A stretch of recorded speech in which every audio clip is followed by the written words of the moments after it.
për të qetësuar, nuk është se ka një ushqim specifik që ne të na qetësoj. Ushqimi nuk është ilaç apo nuk është trajtim. Por që ajo që mos na çoj në refluks janë ushqimet sa më të lehta që përthithen më mirë nga organizmi, perimet, frutat, mishi i bardhë deri diku. Unë nuk jam personalisht që t'i ndaj mishi i bardhë apo mishi i kuq.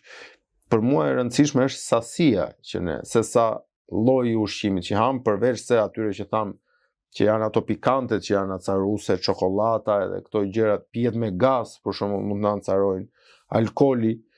Kështu që nëse ne mbajmë një situatë të shëndetshme ushqimore, me fibra që treten lehtë, drithëra të integruara, sigurisht që do i ulim deri në maksimum ato shenjat e. Pra ne duhet vetë ta njohim trupin tonë dhe ta arrijmë ta menaxhojmë që ushqimet që na shkaktojnë refluks thjesht i shmangim, dhe të konsumojmë ushqime që. Kjo është baza, jo vetëm ushqimet, por edhe stili i jetesës që na shkakton refluks, që na jep pa rehati, sigurisht që ne duhet të ndryshojmë, duhet jemi të ndërgjegjshëm, çfarë ham, si qëndrojmë mbas të ngrënit, çfarë bëjmë mbas të ngrënit, janë shumë domethënëse. Kështu që ne në këtë rast e kemi vetë në dorë. Nuk ka shkop magjik që të na japi shërim për këtë gjë.